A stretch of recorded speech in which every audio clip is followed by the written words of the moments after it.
Senhor, queremos agora encontrar a Tua palavra para ministrar aos nossos corações.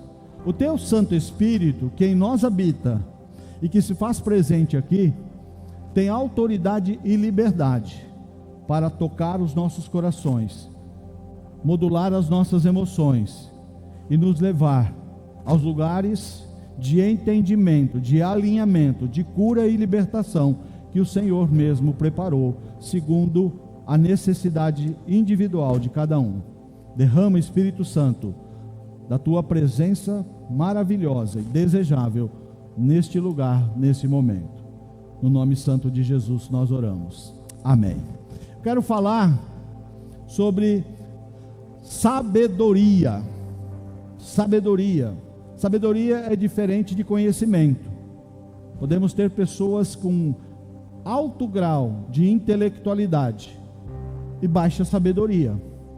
Por isso, à luz da palavra de Deus, lá no livro de Provérbios, hoje nós vamos falar sobre as 7 colunas da sabedoria. Por que 7, pastor? Porque primeiro que 7 na Bíblia é um número que replica, ou remete à perfeição. Mas o texto nos convida a essa reflexão daquilo que o ambiente de sabedoria pode construir na nossa vida. A igreja precisa de homens e mulheres sábios. A sociedade precisa de homens e mulheres sábios. A família precisa de sabedoria. Quanto sofrimento, quanta desconexão, quanta dor tem surgido nas vidas, tão somente pela falta de sabedoria. É interessante, a impetuosidade, a manifestação de reflexos impulsivos à luz de circunstâncias ou situações, muitas vezes revelam a imaturidade e revelam a falta de sabedoria. Sabedoria é indispensável para entendermos, inclusive, aquilo que Deus revela para cada um de nós. Nós vamos ao texto de Provérbios capítulo 9, a partir do versículo 1. A sabedoria, aqui é uma analogia, entendeu? Está traduzindo ou transformando a sabedoria como se fosse uma pessoa. A sabedoria construiu sua casa, ergueu suas 7 colunas, matou animais para a refeição, preparou seu vinho e arrumou sua mesa, e enviou as servas para fazerem convites desde o ponto mais alto da cidade, clamando: venham todos os inexperientes. Aos que não têm bom senso, ela, a sabedoria, diz: venham comer da minha comida e beber o vinho que preparei.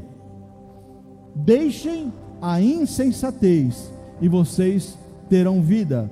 Andem pelo caminho do entendimento.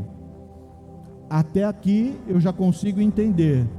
Há um convite na palavra de Deus para eu e você caminharmos em busca da sabedoria, num ambiente construído pela sabedoria, para ali desfrutarmos das bênçãos consequentes de uma vida de quem busca viver sabiamente. Versículo 7: quem corrige o zombador traz sobre si o insulto, quem repreende o ímpio mancha o próprio nome. Não repreenda o zombador, caso contrário ele o odiará. Repreenda o sábio, ele o amará. Instrua o homem sábio e ele será ainda mais sábio. Ensine o homem justo e ele aumentará o seu saber. O temor do Senhor é o princípio da sabedoria, e o conhecimento do santo é entendimento, pois por seu intermédio os seus dias serão multiplicados, e o tempo da sua vida se prolongará. Se você for sábio, o benefício será seu. Ação e reação, semente e colheita. Se for zombador, sofrerá as consequências. A insensatez é pura exibição, sedução e ignorância. Sentada à porta da sua casa, no ponto mais alto da cidade, clama aos que passam por ali, seguindo o caminho, dizendo: venham todos os inexperientes. Aos que não têm bom senso, ela diz: a água roubada é doce, e o pão que se come escondido é saboroso. Mas eles nem imaginam que ali estão os espíritos dos mortos, e que seus convidados estão nas profundezas da sepultura. No texto, talvez você não tenha se apercebido, existem dois lugares de habitação, duas casas: a casa da sabedoria e a casa da insensatez.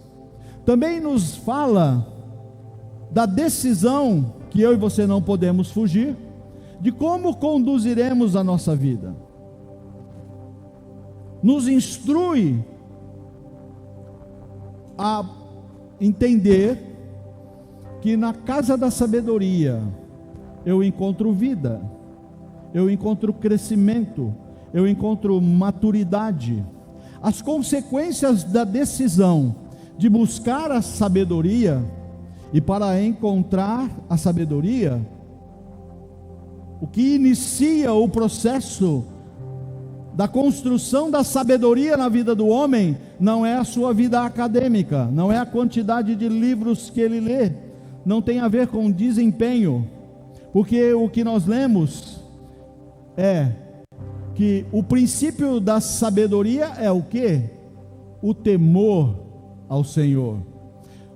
O homem pode ter um maior conhecimento acadêmico, ele pode ter pós-graduação, ele pode ter doutorado, ele pode ter e ascender em termos de conhecimento humano em lugares inimagináveis. Ele pode ser um prêmio Nobel em uma área que seja, pode ser uma sumidade, o maior conhecedor e detentor do conhecimento de determinado ou de vários assuntos. Se ele não estiver conhecendo ao Senhor, ele não é um homem sábio, ele é um homem culto, muito inteligente, mas não é um homem sábio, porque eu e você lemos que o princípio da sabedoria é conhecer ao Senhor. Portanto, há uma decisão, como é lugar comum na nossa vida: você não viverá sem tomar decisões. Impossível. Estar aqui foi fruto de uma decisão sua. Muitas vezes pode ter sido até automática, porque tem decisões que nós nem refletimos sobre ela. É instantânea. Ela é condicionada. Já é quase que uma memória muscular, é uma memória emocional. Mas todos nós tomamos decisões. E hoje nós vamos conhecer a casa da sabedoria, porque ela está convidando. O texto diz que ela enviou seus servos desde o alto da cidade, convidando: olha, tenho algo a oferecer para você, tenho algo no meu lugar de habitação, tenho algo que acrescentará à sua vida.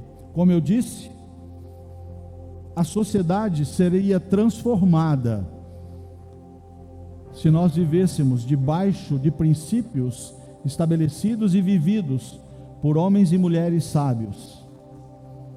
Estou lendo um livro muito interessante, e uma das referências fala da cidade de Dallas, nos Estados Unidos. É considerada a cidade com o maior número de evangélicos no território americano. E há uma estatística que diz que se 20% das pessoas, é um estudo, que se 20% de um conjunto de pessoas andar em unidade, estabelecendo uma conduta, Esses 20% são suficientes para influenciar toda uma região. E eu tenho Dallas, uma grande cidade americana, com o maior número de evangélicos declarados. Então, deveria ser, traduzindo por esse estudo, uma cidade transformada, uma cidade onde a sabedoria prevalece. E não é. Não é uma cidade com baixo índice de criminalidade. Não é uma cidade com baixo índice de corrupção, de carnalidade. Não é. Então, eu posso entender que tem muita gente que tem intelectualidade espiritual, conhece a palavra intelectualmente, mas não é sábio, porque a sabedoria transforma a nossa vida. A sabedoria do Senhor, de um ambiente da sua presença e de temer ao Senhor, e temer não é medo, leva homens e mulheres a serem sábios. Como eu disse, o temor do Senhor é o princípio do conhecimento. Mas os insensatos desprezam a sabedoria e a disciplina.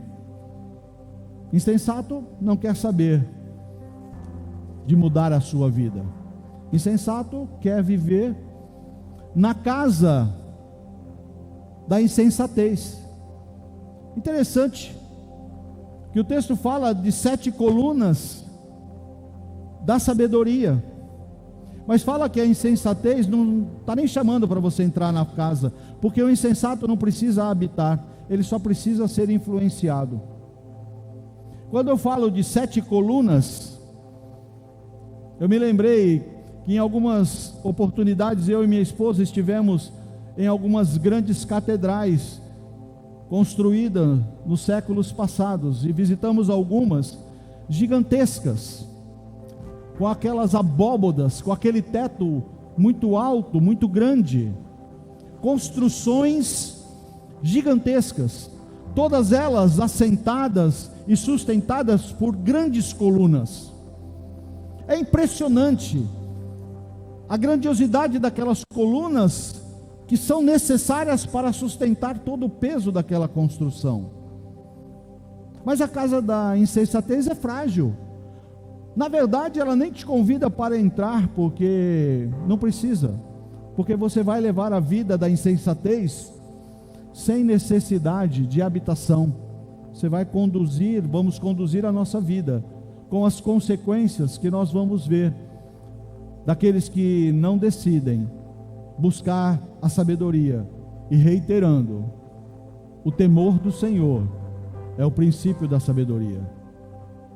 A intimidade do Senhor, o conhecimento do Senhor, do Santo, é que nos leva, nos transforma em maridos sábios. O que é um marido sábio? Aquele marido que olha o ambiente do lar e sabe o que ele tem que fazer.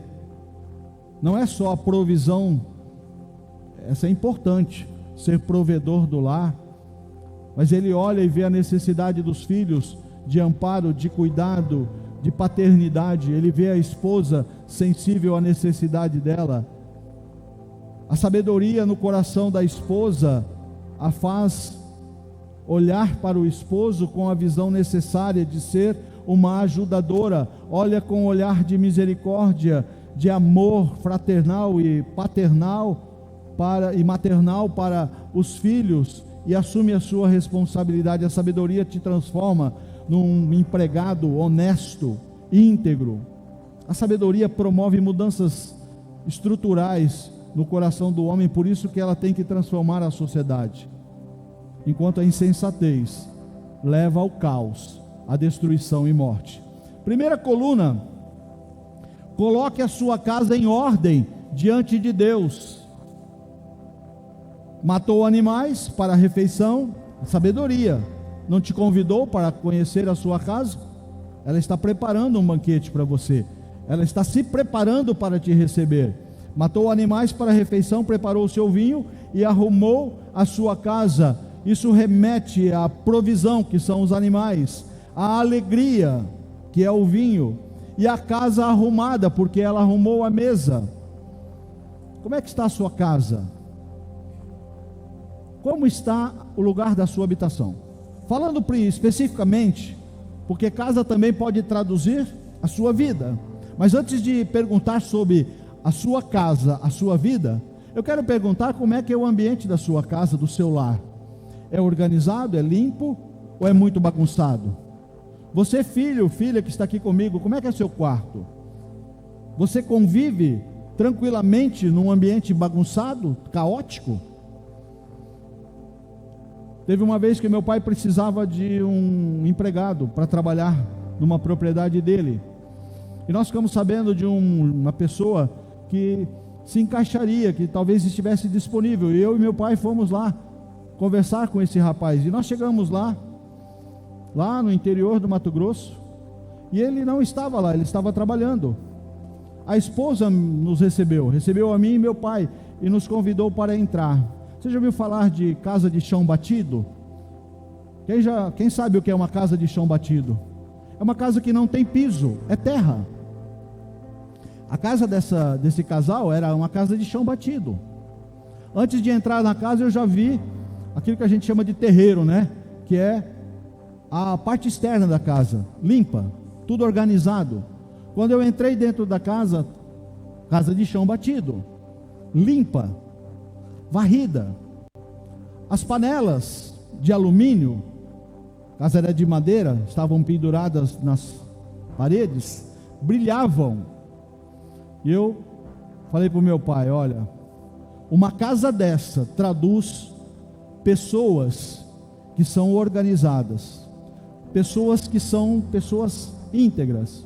Ele pode não ser um grande trabalhador naquilo que é a necessidade técnica, mas é um bom homem, porque uma mulher que conduz uma casa com esse nível de organização, organiza a vida do marido. Você está entendendo?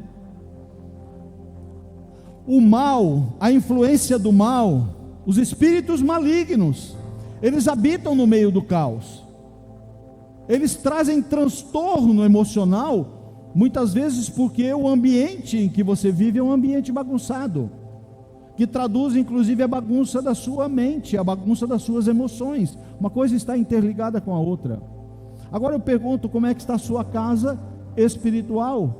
Como está o lugar da habitação do Espírito do Senhor na sua vida? Como é a sua vida? A sua casa, sua vida? Caótica, bagunçada? Ou você tem sido organizado? Você é equilibrado? Você sabe o que Deus te chamou para fazer e tem feito com fidelidade? Sabedoria arruma a sua casa. A excelência honra os céus e abençoa as pessoas. Tivemos aqui uma representação da mesa de Jesus, convidando a igreja. E eu quero te convidar para uma reflexão. Você que está aqui comigo pela primeira vez, e você que está aqui comigo já há bastante tempo. Você imagina como seria se você, ao entrar por aquela porta para estar conosco nesse momento de celebração, encontrasse esse ambiente todo bagunçado, as cadeiras derrubadas, fora de lugar, sujo, essa mesa suja, bagunçada? Qual a impressão? Como isso traduziria as suas emoções? Certamente você não se sentiria confortável. Certamente surgiria no seu coração uma intranquilidade. Concordam comigo? Da mesma forma, espiritualmente, é a influência do Espírito Santo quando você o chama para habitar no seu coração, e o seu coração é uma bagunça. A sua vida emocional, a sua vida espiritual está caótica. Organize a sua vida. A sabedoria é um ambiente de ordem, de excelência. Como eu disse, muitas coisas podem bagunçar a nossa vida. Um casal pode estar com um relacionamento caótico. Procure ajuda. Temos ministério de casais nessa igreja. Temos homens e mulheres sábios para te aconselhar. Você pode estar enfrentando dificuldades e o relacionamento com os filhos está bagunçado. Você encontrará suporte para te ajudar a organizar a sua casa. E financeiramente, que é uma situação que muitas vezes nos aflige e nos acomete. Como eu disse, o ministro Flávio, ele exerce uma função pastoral, ele tem esse chamado no coração de pastorear as finanças da igreja. Ele o faz como ministro das finanças dessa casa, mas ele faz isso individualmente. Então, oportunidade para habitar numa casa ordenada, uma casa organizada em todos os sentidos, depende do seu posicionamento, depende da sua decisão. Oportunidade você tem, porque o Senhor te convida para isso, te oferece possibilidades. Enquanto a sabedoria demonstra excelência, a insensatez é pura exibição. A insensatez não tem uma vida organizada, não tem uma casa organizada. Ela é aquele estilo de prazer que te convida para uma vida de desfrute. Desfrute, aproveite. Olha, a água roubada é doce, e o pão comido e escondido tem um sabor. É o engano da insensatez. Encontre pessoas para servir e repartir. E enviou as servas para fazerem convites desde o ponto mais alto da cidade, clamando: venham todos os inexperientes. Aos que não têm bom senso, ela diz: venham comer a minha comida e beber o vinho que preparei. A sabedoria não está desconectada com a ação, assim como a fé é traduzida pelas obras daquele que foi transformado. Porque se à luz do que você está ouvindo, você encontra no seu coração alguma testificação de que tem avançado espiritualmente, tem crescido, houve transformações efetivas e definitivas na sua vida, e isso foi bom para você, então há um chamado para você cuidar dos que ainda estão caminhando na insensatez. Seria muito confortável você se assentar no seu lugar de tranquilidade, porque sua vida foi equilibrada, o seu casamento foi restaurado, as suas finanças foram equilibradas e restauradas, e você diz: hoje eu desfruto e habito num ambiente de sabedoria, e olhar para a vida do seu irmão, que está sendo seduzido pela insensatez, ele compra e não paga, ele gasta mais do que ganha, ele não cuida do seu relacionamento, ele vive no ambiente da insensatez e com as consequências da insensatez, e você olha e fala: olha, eu não tenho nada a ver com isso. Como assim? Você não recebeu algo do Senhor que transformou a sua vida? Qual é a sua disposição para servir e repartir aquilo que o Senhor acrescentou na sua vida? E a sensatez, a sabedoria, reparte o que ela tem com aqueles que nem seriam dignos de assentar-se à mesa. A analogia do convite de Jesus para sentarmos na sua mesa diz sobre isso. Ninguém teria dignidade pessoal para sentar à mesa com Jesus, mas quem preparou a mesa e quem convida é Ele. E se você der oportunidade para que Ele habite no seu coração, a consequência é uma vida transformada. Aquele que está em Cristo é o quê? Nova criatura. Nova criatura. Cresça espiritualmente. Cresça espiritualmente. Deixem a insensatez e vocês terão vida. Andem pelo caminho do entendimento. Você tem crescido espiritualmente? Você consegue discernir no seu coração que a caminhada que você iniciou com Cristo tem promovido crescimento, maturidade na sua vida? Ou você ainda é um crente menino? você ainda é um crente infantilizado. Porque eu tenho um neto de 4 anos e meio. Hoje na hora do almoço a gente falou por vídeo com ele, e é uma graça, o comportamento dele é uma graça. Ele tem 4 anos e meio. Você descer lá no Kids, você vai encontrar crianças com comportamentos coerentes e condizentes com a idade. São infantis. O que é estranho é crente maduro com comportamento infantilizado. Tem idade, mas não tem maturidade. É insensato. Criança pequena, de 4 anos, 5 anos, de 3 anos, consegue se alimentar sozinho?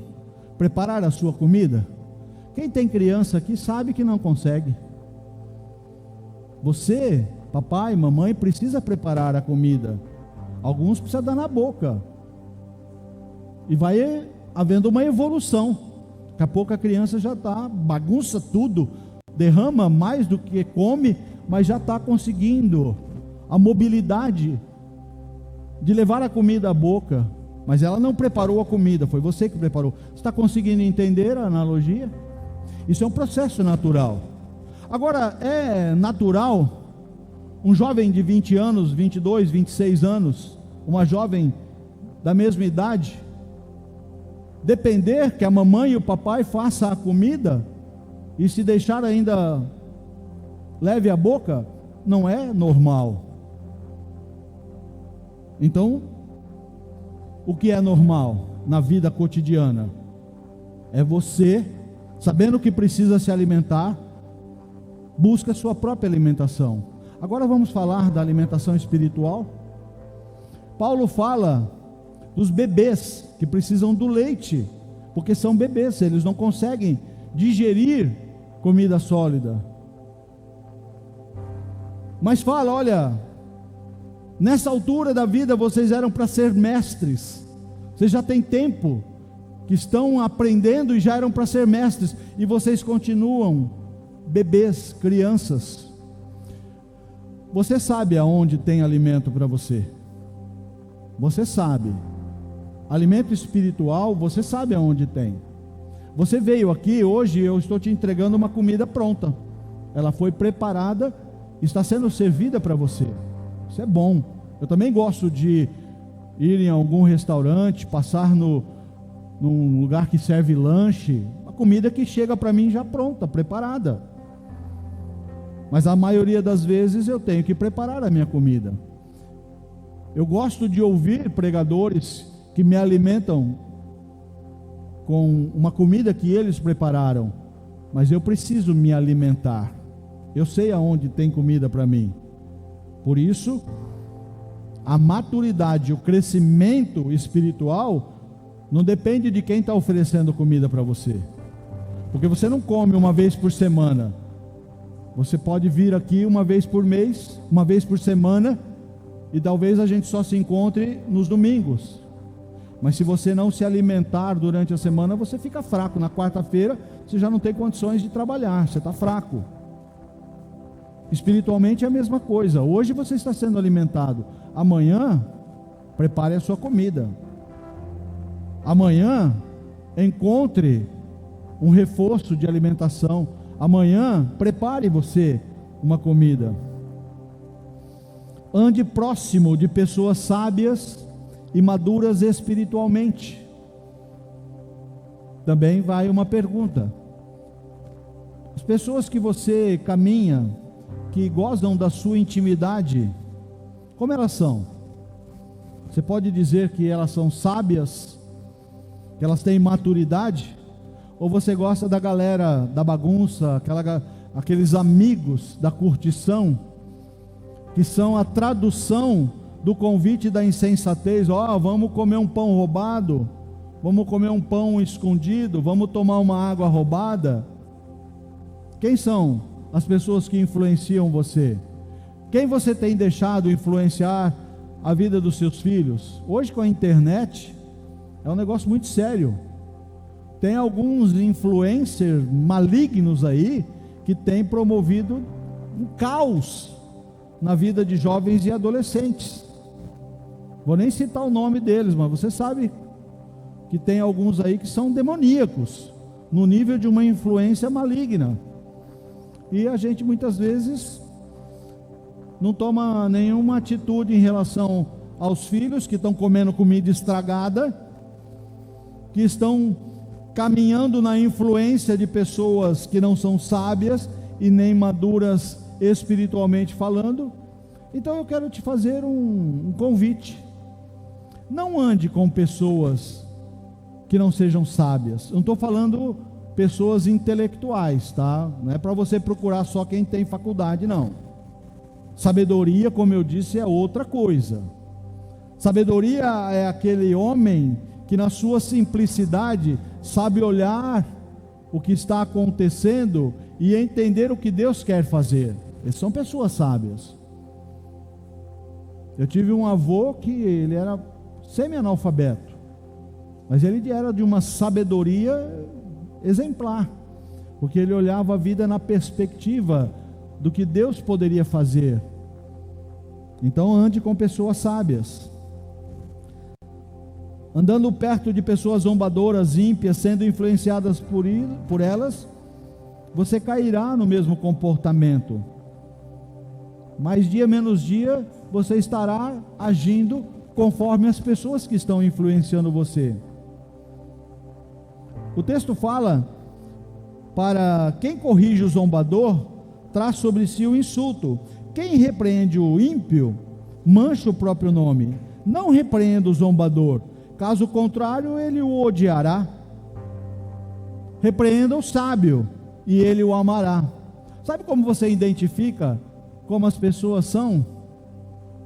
Exorte a vida dela. Quando você vê a pessoa num comportamento desconectado com a palavra, e você está vendo isso, chame essa pessoa num particular, não faça isso em público, e exorte em amor. Não é para você ser o juiz da vida de ninguém, mas em amor apresente a realidade do que Deus gostaria que ela fizesse, da transformação que Deus quer fazer na vida dela. Veja a reação dela. Se ela te agradecer, fala: olha, muito obrigado, eu não estava vendo, eu não estava me apercebendo da minha desconexão daquilo que eu estou fazendo, muito obrigado porque você abriu os meus olhos. Essa é uma pessoa sábia. Esse vai te agradecer. Agora, se ele falar: o que você tem a ver com a minha vida? O que você sabe da minha vida?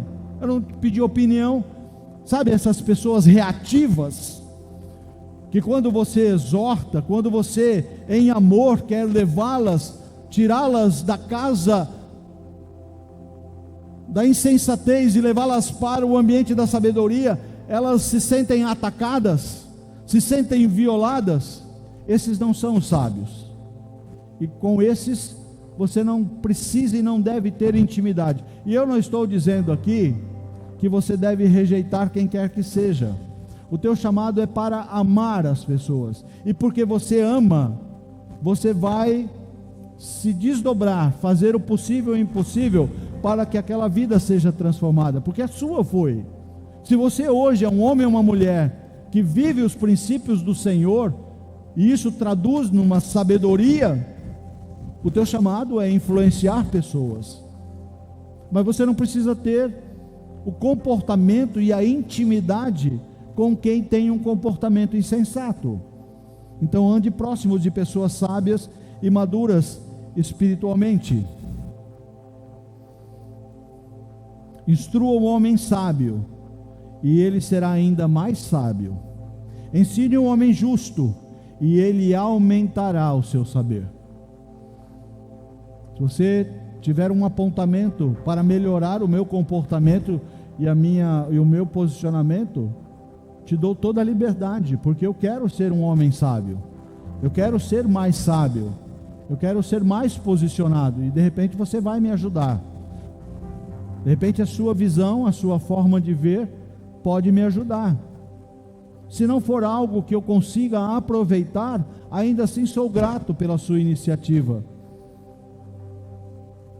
Tema ao Senhor, tema ao Senhor. Quer habitar num ambiente de sabedoria, quer ser sábio, tema ao Senhor. Temer não é ter medo. Temor e medo são coisas distintas. Sabe o que é o medo? É o desconhecimento do amor.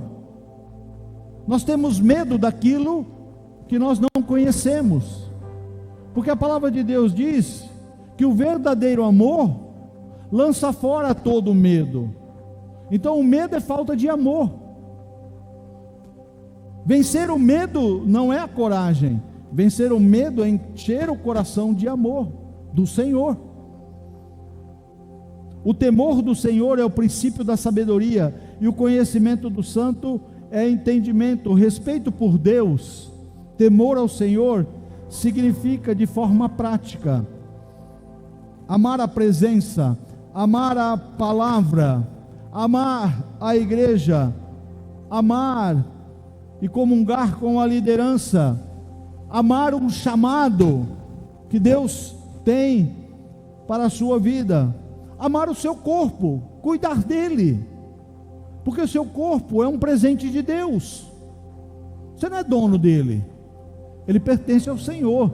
Você está cuidando dele até o dia que o Senhor te chamar, porque a palavra de Deus diz que nós prestaremos conta ao Senhor do que fizemos. E se você não cuidou do seu corpo, se você não cuidou, não andou em busca de santidade, em posicionamento de coerência com aquilo que Deus quer para a sua vida, você está destruindo aquilo que Deus te deu de presente, a sua saúde. Deus não quer você adoecendo, porque você não tem domínio sobre as suas compulsões. Você tem compulsão, eu te convido a entrar no Soul, porque tem um grupo lá de compulsão, inclusive compulsão alimentar. Tema o Senhor e habite no lugar de sabedoria. Tenha bom senso. Bom senso é a capacidade de encontrar o equilíbrio, é a capacidade de tomar decisões que tragam equilíbrio. A sabedoria multiplicará os seus dias e tornará a sua vida mais longa. Se você se tornar sábio, quem se beneficia com isso? Você, o benefício será seu. Agora, não é uma decisão? A vida não é uma vida de decisão?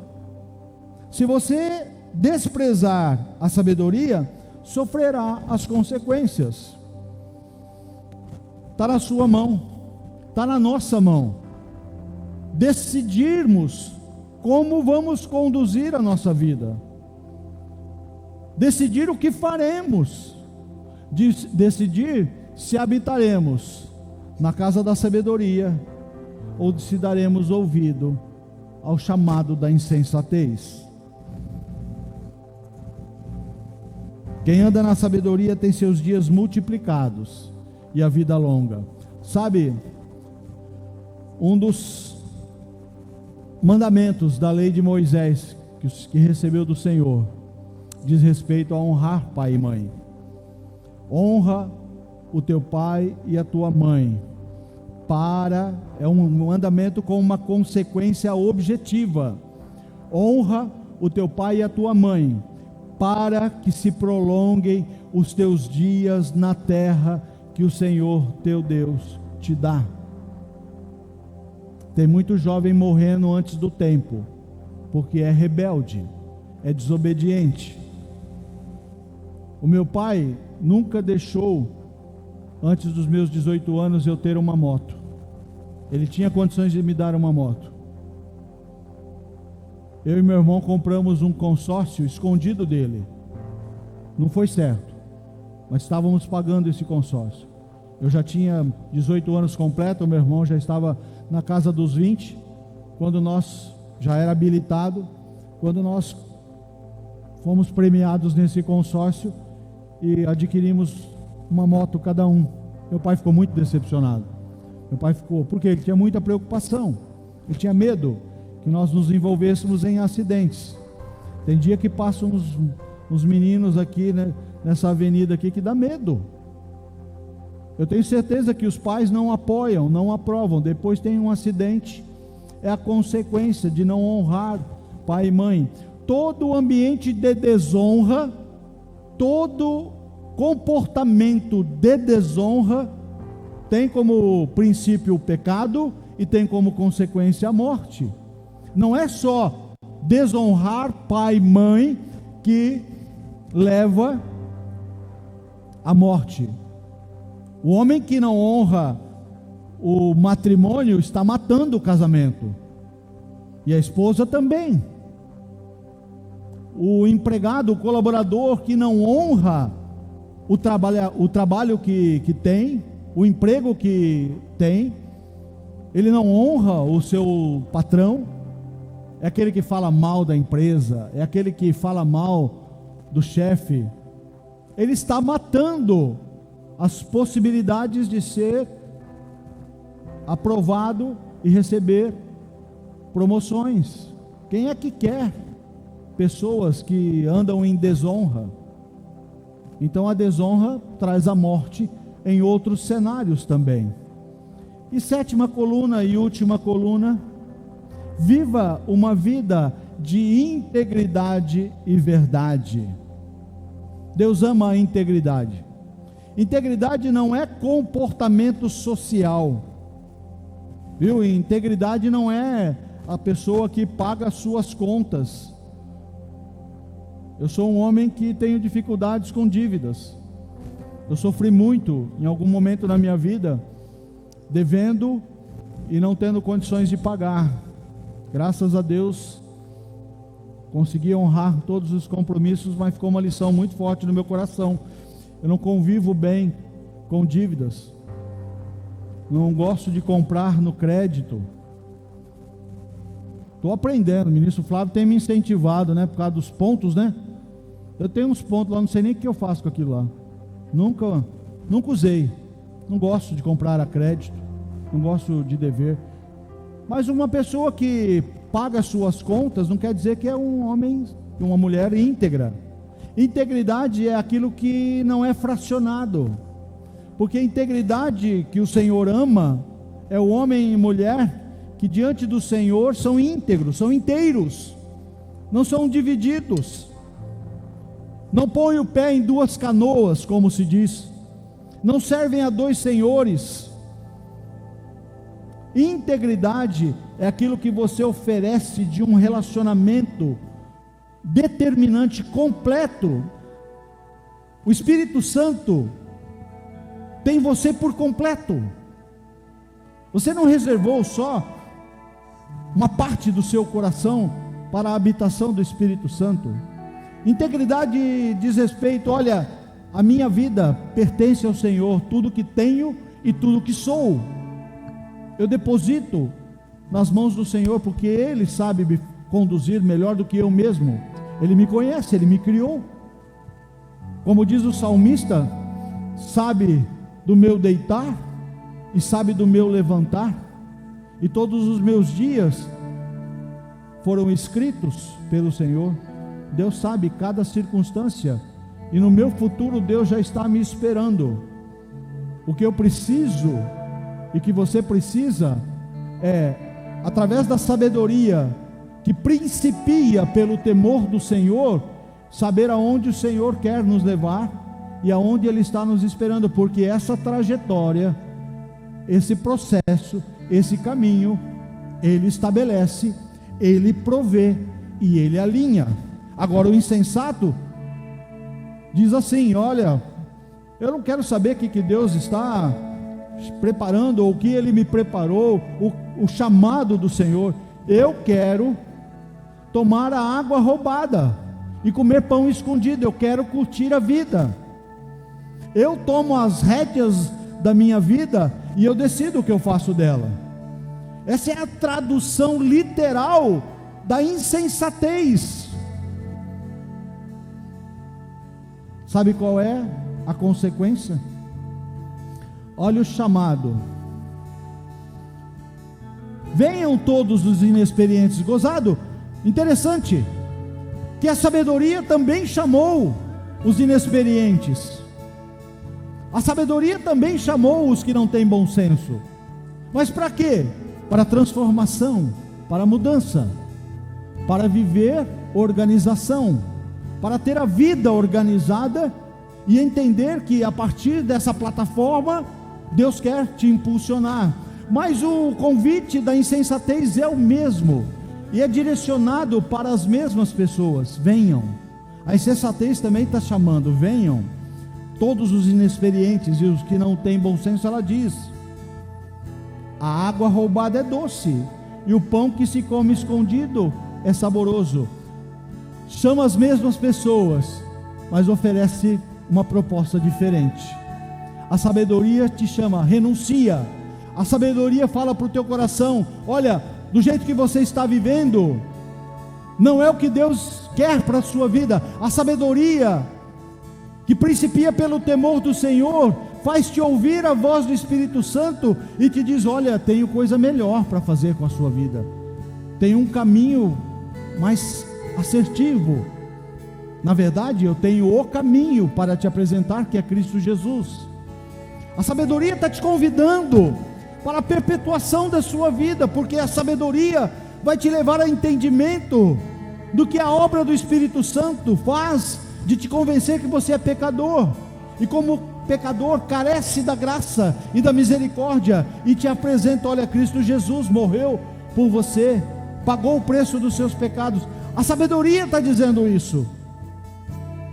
Tem decisões aqui, mas a insensatez também está convidando, mas te convidando para a vida prática, te convidando para gozar a vida, para retardar ou não decidir sobre uma caminhada alinhada com o Senhor. Ela diz: olha, insensato, tolo, vil, vem, vamos curtir, vamos tomar a água roubada, ela é doce, vamos comer o pão escondido, é prazeroso, vamos pecar, vamos prostituir o nosso corpo, vamos nos entregar aos deleites da vida, porque é bom, prazeroso. O que ela não diz é que há consequências, mas eles nem imaginam que ali estão os espíritos dos mortos, que os seus convidados estão nas profundezas da sepultura. A insensatez não está te falando: olha, no final eu quero te levar à morte. A insensatez, traduzida pela influência do mal, pelo desejo do mal de te matar, de te roubar e te destruir, não está dizendo que o convite aprazível, o convite desejável que ele faz, água doce, pão comido escondido, coisas feitas nos bastidores da vida, não está te dizendo: ó, sabe, no final você vai morrer. Isso é a tradução do interesse do mal, do inimigo das nossas vidas. Convidar o insensato para ser mais insensato, convidar aquele que está vivendo a vida pensando que não tem consequências, pensando que não haverá um momento em que todos estaremos presentes diante do Senhor para um julgamento final. Sabe, no julgamento a palavra de Deus diz que todos haverão de comparecer diante do tribunal de Cristo. Eu comparecerei, você comparecerá diante do Senhor. Os salvos em Cristo Jesus, aqueles que entregaram a sua vida a Jesus, estarão ali não para serem julgados, para saber se serão salvos ou não. Eles já são salvos, mas Cristo vai conversar conosco, falar: o que você fez com a salvação que eu proporcionei na sua vida? O que você fez a partir da transformação que eu promovi na sua vida? Esse julgamento dos santos, dos salvos, é para galardão, é para recompensa. Sim, há recompensa, há um galardão estabelecido nos céus como recompensa por aquilo que eu e você fizermos a partir da nossa salvação. quantas pessoas levamos a Cristo, como conduzimos a nossa vida, como nos conduzimos em testemunho vivo do amor de Jesus em nossas vidas. Mas aqueles que não entregaram a sua vida a Jesus, eu não disse que todos vão comparecer nesse tribunal. Aqueles que não são salvos, aqueles que acham que são salvos, aqueles que viveram uma vida de aparente santidade, de superficialidade, porque lhes era conveniente. E eu aqui não tenho a capacidade de validar a salvação de quem quer que seja. O Espírito Santo nos convence, Ele nos convence que somos salvos. Mas aqueles que não são salvos comparecerão diante do tribunal de Cristo e dirão: Senhor, em teu nome fiz grandes coisas, pregava, em teu nome expulsava demônios, em teu nome operava milagres. Sim, você fazia essas coisas pelo poder do meu nome. Teu coração nunca foi meu. Na verdade, eu não te conheço. Quem é você? Apartai-vos de mim, vós que praticais a iniquidade. Você está entendendo a responsabilidade? Você está entendendo o peso de uma decisão de habitar na casa da sabedoria preparada pelo Senhor, como consequência de uma decisão de entregar a sua vida, e as consequências da insensatez?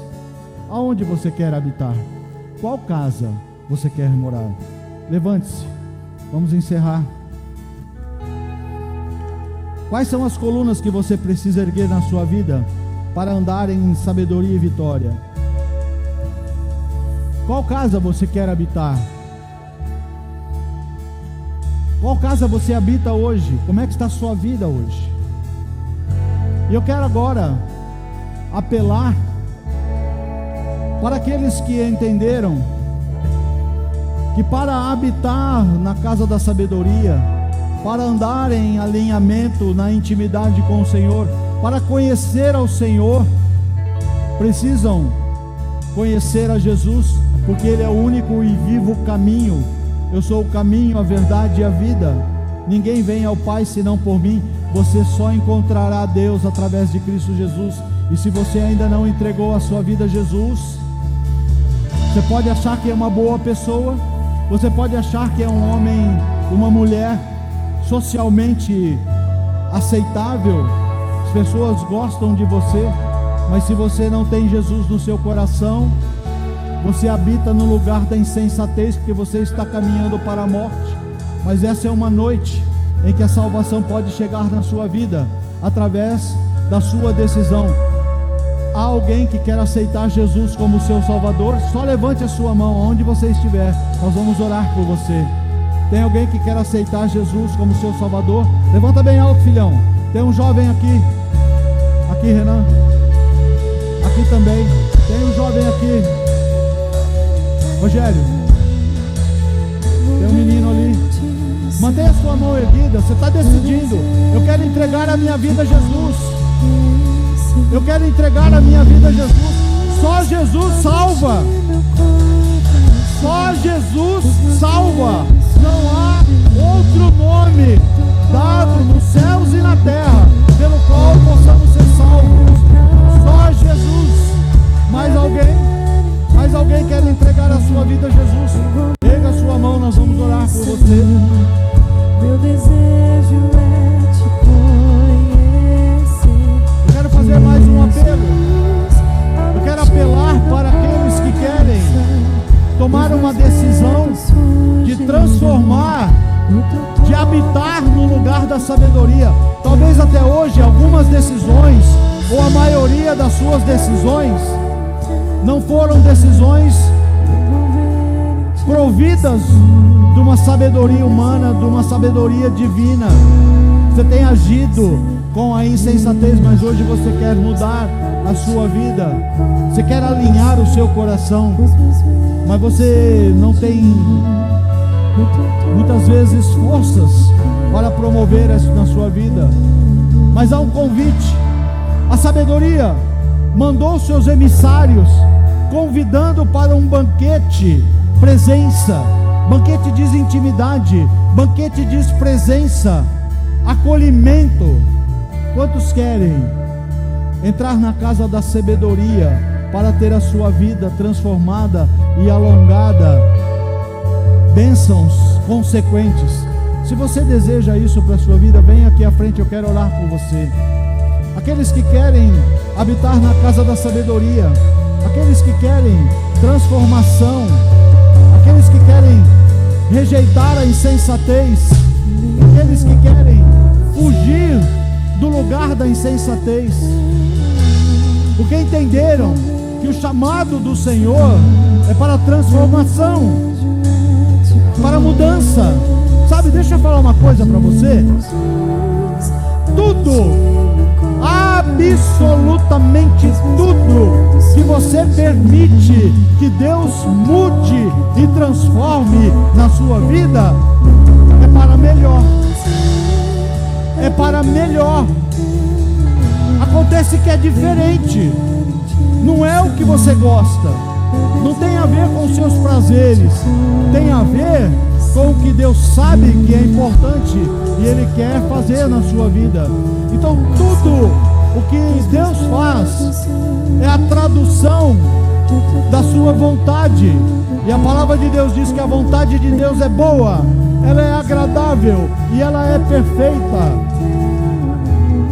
Sabedoria é encontrar a vontade de Deus, mas é encontrar algo que é bom, que é agradável e que é perfeito.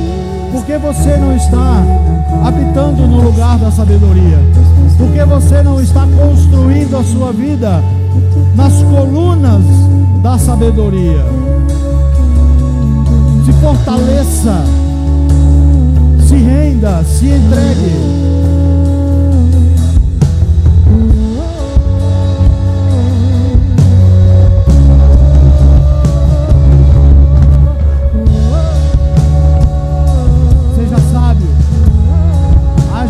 Sabedoria.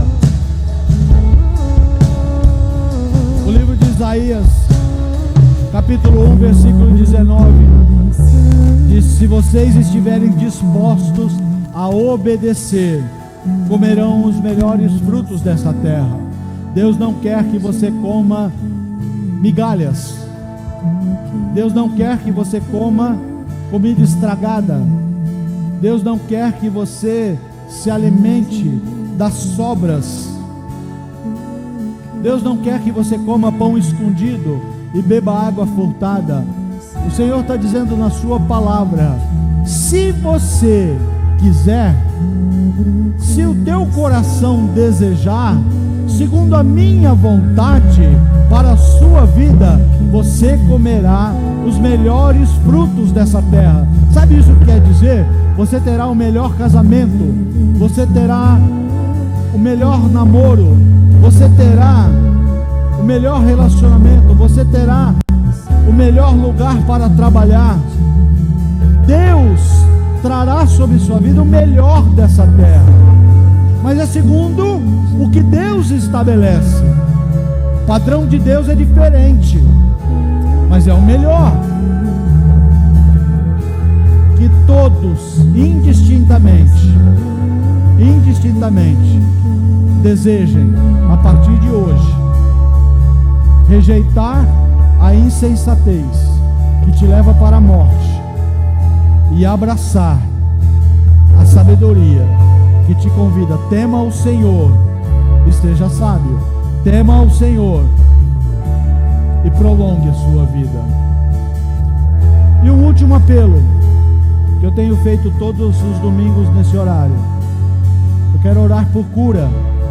Nós temos tido testemunho de pessoas que têm sido curadas emocionalmente, curadas fisicamente. Não tem nada a ver comigo, não tem nada a ver comigo, tem a ver com o poder do nome de Jesus, que opera sinais, prodígios e maravilhas. Eu creio na cura. Eu creio na cura. Essa é uma igreja que declara ser uma igreja de céus abertos, que crê na manifestação do sobrenatural de Deus. inclusive de cura. Se você quer uma oração de cura, venha rapidamente aqui, nós vamos encerrar. A oração agora é para cura. Você está sofrendo uma enfermidade, ou alguém que você ama está passando por uma situação difícil, porque o mal nos acomete, vem dor, muitas vezes vem situações físicas. Não quer dizer que é fruto do pecado, não. Mas o Senhor quer manifestar a sua glória. O Senhor tem prazer em abençoar aqueles que creem nele. Importa que aquele que se aproxima do Senhor creia que ele existe e que é galardoador daqueles que o buscam. Galardoador é aquele que dá presentes. Essa é uma noite de receber presentes. O presente da cura será entregue nessa noite. Pai, em nome de Jesus, pelo poder do nome de Jesus, nome que é sobre todo nome, nome sobre qual todo joelho há de se dobrar nos céus e na terra, pelo sangue de Jesus derramado na cruz do Calvário, sangue transformador, sangue que tem poder para curar, pelo poder do nome e do sangue de Jesus, libera cura, libera cura, cura o físico, cura a dor muscular, cura o desalinho, cura, Senhor, toda manifestação de doença, libera cura pelo poder do nome e do sangue de Jesus. Haja cura.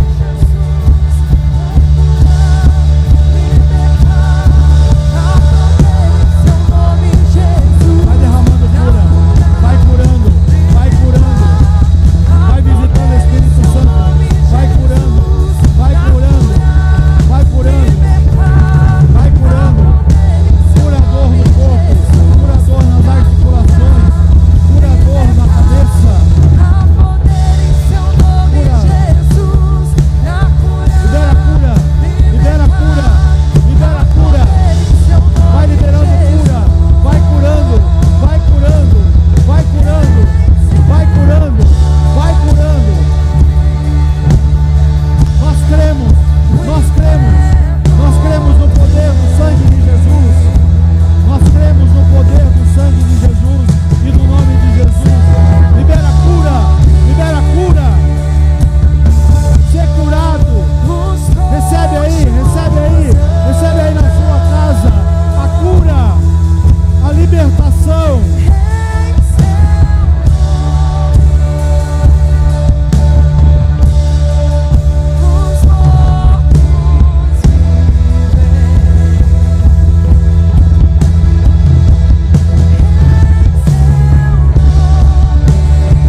Findar essa celebração, exaltar, glorificar o teu santo nome, te agradecer, Senhor, pela visitação do teu Santo Espírito, te agradecer porque curas foram liberadas,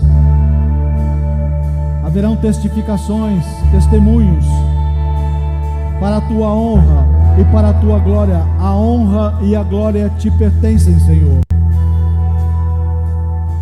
Senhor, muito obrigado, porque mesmo não merecendo, o Senhor tem nos visitado, e o Senhor nos aguarda, ansioso para um momento de intimidade, que cada um aqui saia com esse desejo no coração, de continuar na tua presença, não sejam só nas celebrações, seja um desejo constante, uma sede constante da tua presença, Pai.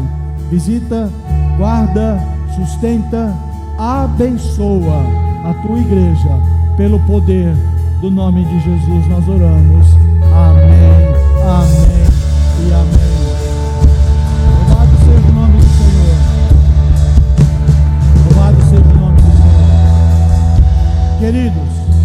último aviso: inscrição para o Face a Face de Homens, que vai acontecer no próximo fim de semana.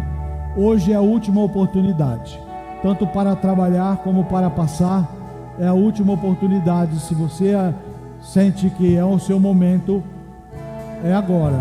Ao terminar aqui a oração final, passe ali na central de membresia e dê o seu nome. Terça-feira, terça apostólica, você está convidado a estar aqui conosco na terça-feira às 20 horas. E quarta-feira, as nossas células. Frequente as nossas células, se alimente e seja ali pastoreado. Tenha ali a oportunidade de testemunhar do que Deus tem feito na sua vida. Célula é um lugar de compartilhar. Sabe aquilo que você gostaria de testemunhar e que nós não temos condições de franquear a palavra para todos? Na célula, Deus te chama para ser um testemunho vivo daquilo que Ele tem feito na sua vida. Por isso que é importante você frequentar uma célula, porque Deus quer te usar para abençoar outras pessoas, segundo aquilo que Ele tem feito na sua vida. Amém? Ergam suas mãos. Que o amor de Deus, a graça de Cristo Jesus, o nosso Salvador, e as doces consolações do Espírito Santo de Deus sejam com todos, hoje e eternamente. Amém. Deus abençoe. Deus abençoe.